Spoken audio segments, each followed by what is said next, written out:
Side खबरों के लिए सब्सक्राइब करें फ्लेम मीडिया और उसके बाद बेल आइकन को प्रेस करें ताकि सबसे पहले आपको मिले एक्सक्लूसिव खबरें।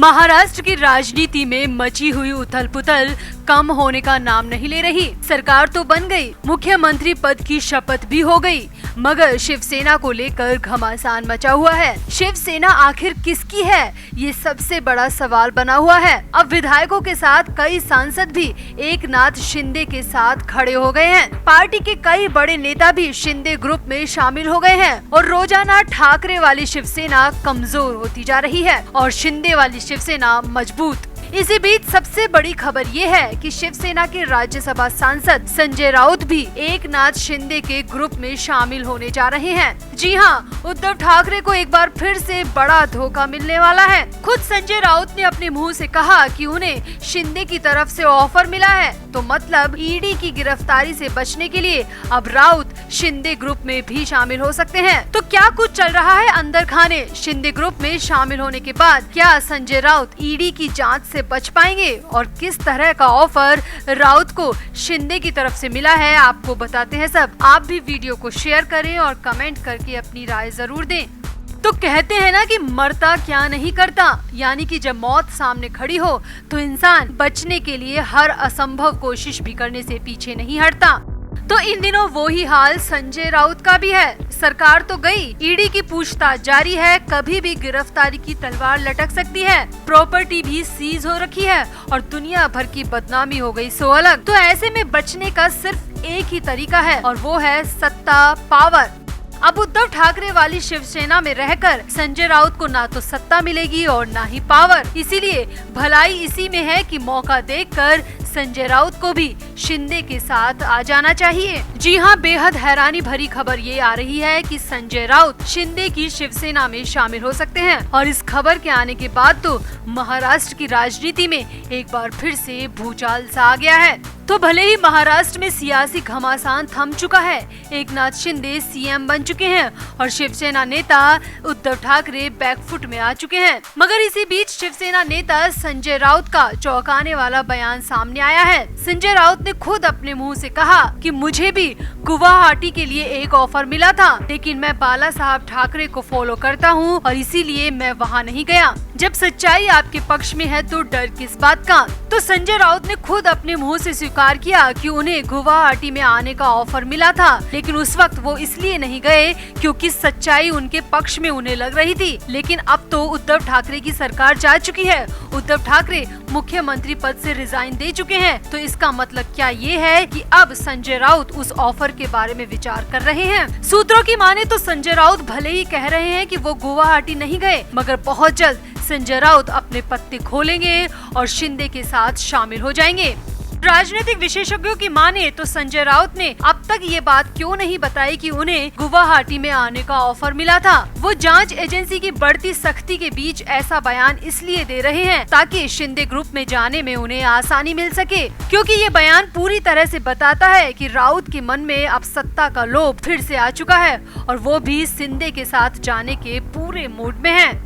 वैसे भी रिपोर्ट्स की माने तो शिवसेना के 19 लोकसभा सांसदों में से 12 से 14 सांसद ऐसे हैं जो कि एकनाथ शिंदे गुट के संपर्क में हैं। ऐसे में शिंदे गुट दावा भी कर रहा है कि ज्यादातर सांसद एकनाथ शिंदे का ही साथ देंगे। ऐसा इसलिए क्योंकि कई सांसदों को लगता है कि लोकसभा में पीएम मोदी और बीजेपी के साथ रहने से ही उन्हें जीत हासिल होगी और जांच एजेंसी की जद में आने से भी बच जाएंगे। जब लोकसभा के सांसद शिंदे गुट में जा सकते हैं तो हो सकता है कि उन्हीं सांसदों के साथ संजय राउत जो कि राज्यसभा सांसद हैं, वो भी शिंदे गुट में ही शामिल हो जाएं। हो सकता है कि सांसदों की लिस्ट में संजय राउत का नाम भी शामिल हो।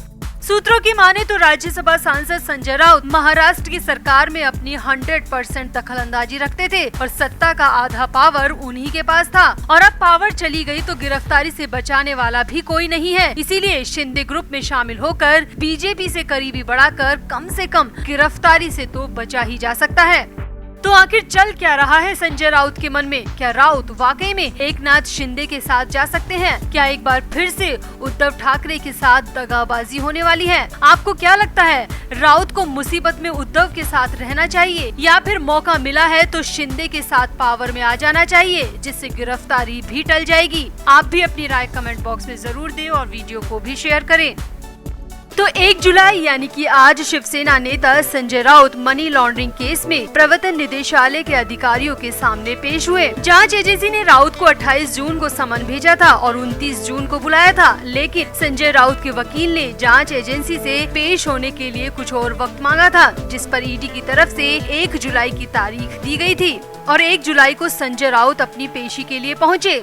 7 से 8 घंटे की पूछताछ में ईडी की टीम ने राउत से 25 से ज्यादा सवाल किए। इस दौरान ईडी अधिकारियों ने पात्रा चौल के पुनर्विकास के नाम पर हुए घोटाले से लेकर राउत की पत्नी और दोस्तों से संबंधित वित्तीय लेन देन से जुड़े कई सवाल किए। शुरुआत में तो संजय राउत ने ईडी के सवालों का सामना किया, मगर खबर है कि धीरे धीरे राउत की बोलती बंद हो गयी। ईडी सूत्रों की माने तो 8 घंटे की पूछताछ में राउत ने 25 में से सिर्फ 5 सवालों के जवाब दिए, बाकी 20 सवालों के जवाब दिए ही नहीं। और जैसे ही ईडी अधिकारियों ने राउत से पत्नी वर्षा से संबंधित वित्तीय लेन देन पर पूछताछ की तो राउत चुप हो गए और इसके बाद तो राउत ने अधिकारियों के किसी भी सवाल का जवाब नहीं दिया। सूत्रों की माने तो संजय राउत बस बार बार पानी मांगते रहे और 8 घंटे के दौरान करीब 5 बार संजय राउत ने पानी भी पिया।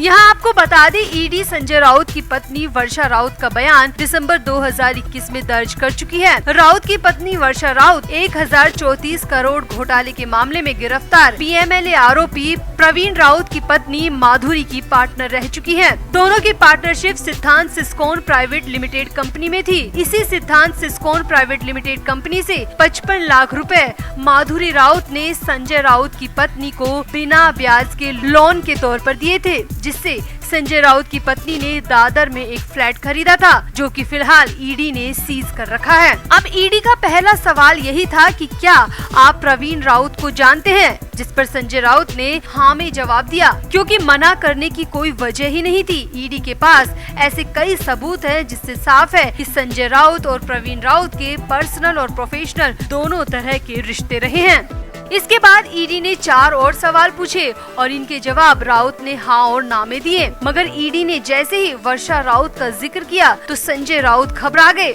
जी हाँ, सूत्रों की माने तो ईडी ने जैसे ही संजय राउत से पत्नी वर्षा के वित्तीय लेन देन के बारे में सवाल किया और दादर के फ्लैट के बारे में सवाल किया तो संजय राउत कुछ बोले ही नहीं। सूत्रों की माने तो इसके बाद राउत ने ईडी के एक भी सवाल का जवाब नहीं दिया और बस बार बार पानी पीते रहे। वैसे आपको यहाँ पर बता दें कि आखिर पात्रा चौल केस है क्या। तो संजय राउत के करीबी कहे जाने वाले प्रवीण राउत गुरु आशीष कंस्ट्रक्शन नाम की एक कंपनी के निदेशक थे, जो कि हाउसिंग डेवलपमेंट कंपनी HDIL की एक सहायक कंपनी थी। गुरु आशीष कंस्ट्रक्शन ने म्हाडा के साथ गोरेगांव में पात्रा चौल में लैंड पार्सल के पुनर्विकास के लिए डील की थी, जिसके तहत गुरु आशीष कंस्ट्रक्शन को 3000 से ज्यादा फ्लैट्स का निर्माण करना था। इनमें से करीब 672 फ्लैट पात्रा चौल में रहने वाले लोगों को मिलने थे, जबकि बाकी फ्लैट म्हाडा और गुरु आशीष के पास जाने थे।